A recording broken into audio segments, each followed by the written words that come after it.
महादेव, मैंने स्वर्ग के जिन देवताओं के लिए ये सब किया, अब वो ही मेरा तिरस्कार करने लगे हैं। केवल देवगुरु बृहस्पति ही मेरे प्रति कृपालु एवं दयालु है। उन्होंने ही मुझे परामर्श देकर आपकी शरण में भेजा है। मेरा उद्धार करे महादेव, मेरा उद्धार करे महादेव, मेरा उद्धार करे। देवराज इंद्र, जब से इस सृष्टि का निर्माण हुआ है, तब से एक अटूट नियम, जिसे विधि का विधान भी कहा जाता है, अपना कार्य अत्यंत सुचारू, कठोर और नियमित रूप से कर रहा है। जगत के सभी प्राणी इस नियम से परिचित हैं, किंतु सुख और स्वार्थ की कामना में वे इस नियम को तोड़ते हैं और सुखी होने की अपेक्षा दुखी हो जाते हैं।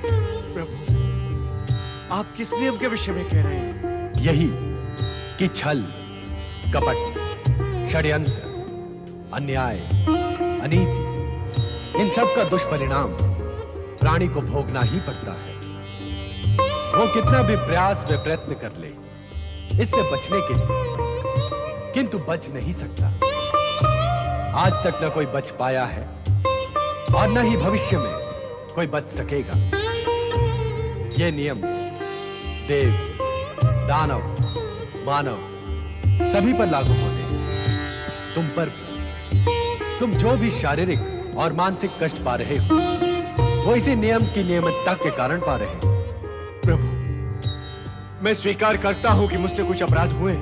अपराधी अपने अपराध को स्वीकार करे अथवा न करे, प्रकृति का ये अटल नियम अपनी दिशा और गति नहीं बदलता। इसीलिए हम भी इसमें हस्तक्षेप नहीं कर सकते। प्रभु, तो क्या मैं सदा ही ऐसा कुरूप रहूंगा? क्या मेरा उद्धार कभी नहीं होगा भोलेनाथ? अपराध की स्वीकृति, प्रायश्चित और तपस्या से अपराध की जड़ें सूख जाती है देवराज। कष्ट को भोगने की क्षमता और सामर्थ्य भी प्राप्त हो जाती है। इससे कष्ट अधिक पीड़ा नहीं देता। साथ ही तपस्या कलंक को धो डालने में सहायक होती है।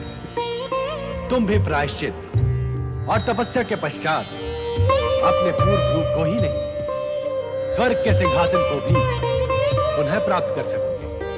आप धन्य हैं भोलेनाथ, आप महान हैं प्रभु, आप महान हैं। प्रभु, कृपा कर आप मुझे इस प्रायश्चित और तपस्या का विधान बताएं, ताकि मैं अपने इस कलंक और कुरूपता से मुक्त हो सकूं। प्रभु, वो तपस्या अत्यंत कठिन है इंद्रदेव। प्रभु, मेरे इस वर्तमान कष्ट और कठिनाई से अधिक कठिन तो नहीं होगी। कृपा कर आप मुझे इसका विधान बताएं, मैं अवश्य करूंगा।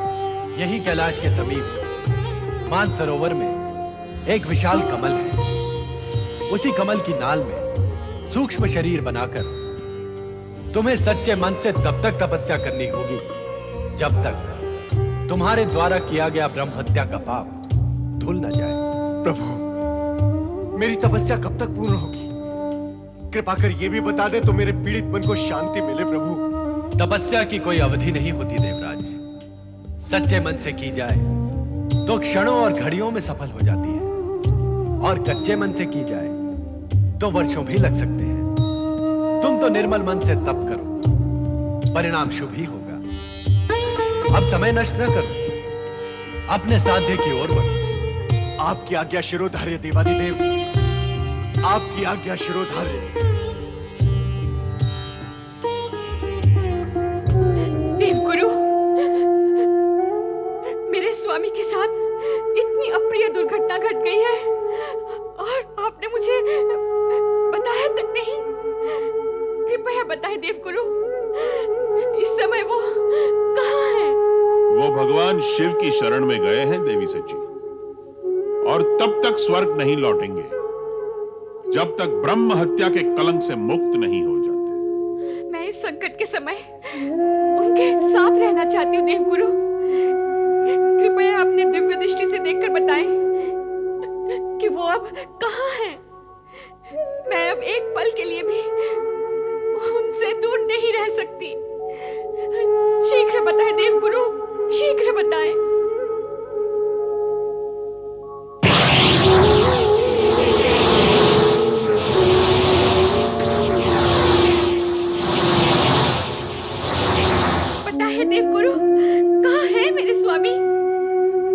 वे कहां हैं?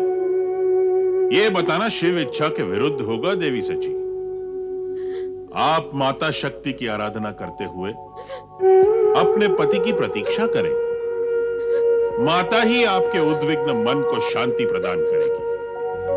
देवगुरु बृहस्पति की आज्ञा अनुसार पति इंद्र की पुनः प्राप्ति के लिए शची ने शक्ति की आराधना तो आरंभ कर दी, किंतु इंद्र की अनुपस्थिति से स्वर्ग का संचालन असंतुलित हो गया तथा अनावृष्टि व प्रकृति के प्रकोप के कारण पृथ्वी का जनजीवन व कार्यकलाप भी प्रभावित हुआ।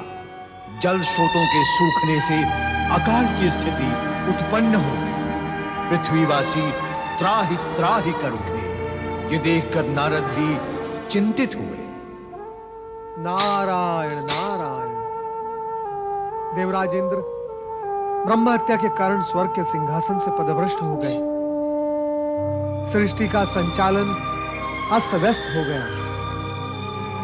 अनावृष्टि और अकाल के कारण पृथ्वी पर के पशु पक्षियों के कंकाल दिखाई दे रहे हैं। पृथ्वी तो विपदाओं से त्राही माम पुकार रही है, और स्वर्ग में भी विपदा के काले बादल ना जाने कब तक मंडराते रहेंगे। स्वर्ग लोक का क्या होगा?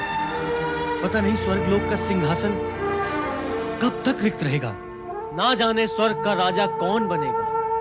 इन विपदाओं से केवल भगवान भोलेनाथ ही हमें मुक्त कर सकते हैं। सब प्रेम से बोलो ओम नमः शिवाय, ओम नमः शिवाय, ओम नमः शिवाय।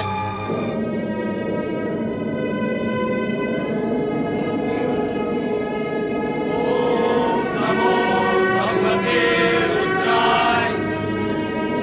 जागे महादेव जागे, जागे शिव शंकर जागे। एक बार जगत की ओर देखे शिव शंकर, जगत की ओर देखे।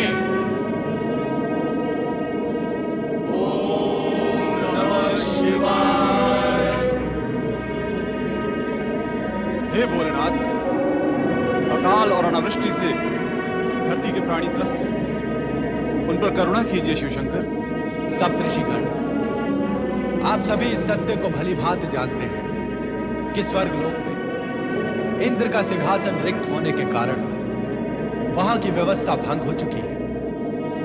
अब देवगण किसके आदेश से कार्य करें? वरुण किसके आदेश से वृष्टि करे? पवन किसके आदेश से वेग उत्पन्न करे? हम आपसे यही निवेदन करने आए हैं प्रभु। आप इंद्रदेव को दोषमुक्त करके उन्हें स्वर्गलोक भिजवाएं, अथवा इंद्रदेव प्रायश्चित और तपस्या पूर्ण किए बिना दोषमुक्त नहीं हो सकते। इसलिए आपको स्वर्ग के सिंहासन पर किसी ऐसे धर्मात्मा और पुण्यवान मनुष्य को आसीन करना होगा जो सदैव स्वर्ग जाने का अधिकारी हो।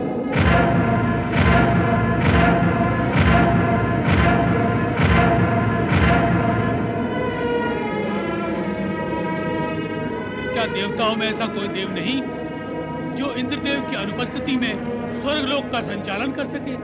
सप्तऋषिगण, आप स्वर्ग के नियमों से भली भांति परिचित हैं, तो इस सत्य को भी अवश्य जानते हो कि कोई भी देवता इंद्र का सिंहासन ग्रहण नहीं कर सकता। फिर तो आप ही बताएं प्रभु कि पृथ्वी पर कौन ऐसा धर्मात्मा पुण्यवान पुरुष है जो सदैव स्वर्ग जाने का अधिकारी हो। गुरुवंशी महाराज नहुष, आप सभी जाकर उनसे निवेदन करें कि जगत की विपत्ति के निवारण हेतु वे स्वर्ग के सिंहासन को ग्रहण करें। पृथ्वी को अकाल और अनावृष्टि से बचाने के लिए इसके अतिरिक्त और अन्य कोई उपाय नहीं।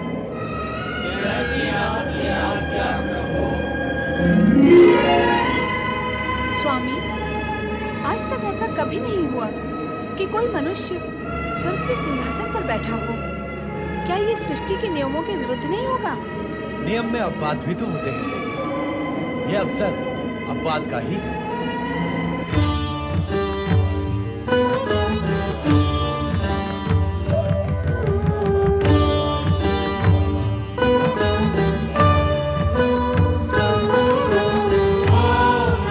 शिवाय, ओम नमः शिवाय, ओम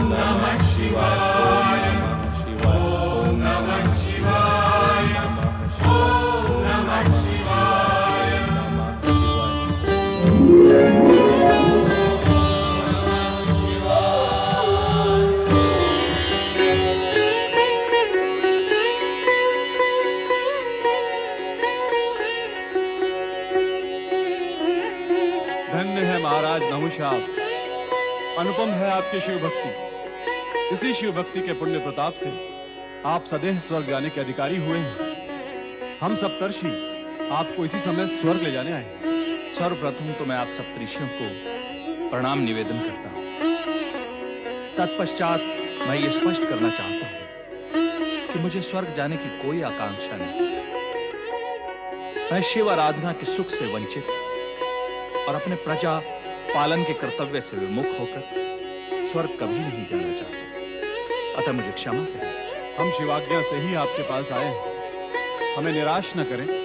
राजन, जहाँ पृथ्वी के प्राणी अकाल और जल के अभाव में पीड़ित हैं, वहीं आपके राज्य में शिव कृपा से सुख समृद्धि का वास है।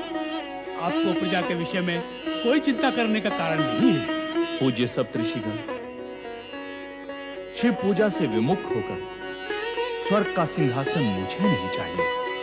मेरा मन कहता है कि स्वर्ग का यह सिंहासन मुझे मोह व अधम की ओर धकेल देगा। सत्य ये भी है राजन कि पृथ्वीवासियों के कष्टों का निवारण करना भी आपका ही धर्म है। और पृथ्वीवासियों के कष्टों का निवारण तब तक नहीं होगा राजन, जब तक कि स्वर्ग का सिंहासन रिक्त है।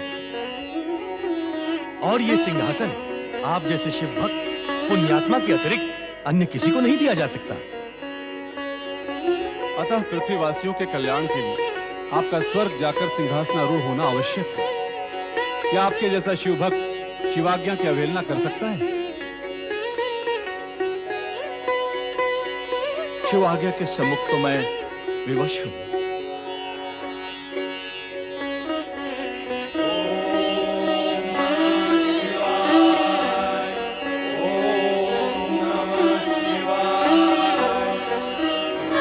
धर्मात्मा महाराज नहुष की, धर्मात्मा महाराज नहुष की, धर्मात्मा महाराज नहुष की।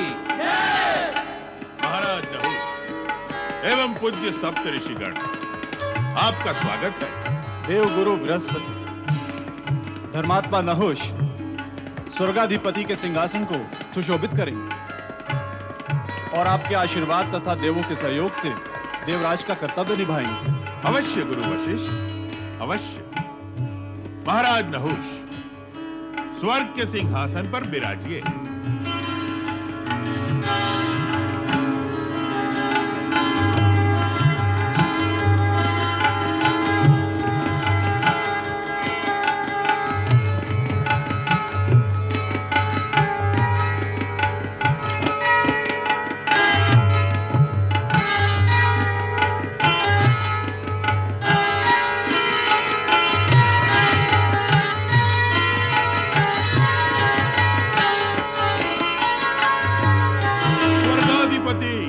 धर्मात्मा देवराज नहुष की, देवराज नहुष की, देवराज नहुष की। पूज्य सप्तऋषिगण, आपके आदेश अनुसार और भगवान शिव की कृपा से देवराज नहुष स्वर्गाधिपति घोषित हुए हैं। मैं आपको विश्वास दिलाता हूं कि मैं तथा समस्त देवगण इनके संचालन वो व्यवस्था कार्य में संपूर्ण सहयोग प्रदान करेंगे। पूज्य सप्तऋषिगण, आदरणीय गुरु बृहस्पति तथा मेरे समस्त सहयोगी देवगण, भगवान भोले शंकर की आज्ञा व आदेश तथा आप सभी के अनुरोध को मानकर मैंने देवराज का यह सिंहासन एवं दायित्व ग्रहण किया। मेरे लिए ना तो शिवाज्ञा और ना ही आपके आग्रह व अनुरोध की अवहेलना कर पाना संभव था। आपने मुझे इस उच्च स्थान, पद व सिंहासन के योग्य समझा, इसके लिए मैं हृदय से आपका आभारी हूं और विश्वास प्रकट करता हूं कि अपने दायित्व व कर्तव्य को यथासंभव न्याय व नीति के आधार पर पूर्ण करूंगा। परम पवित्र महायति सर्वश्रेष्ठ सप्तऋषिगण की, स्वर्गाधिपति धर्मात्मा देवराज नहुष की। ओम नमः शिवाय।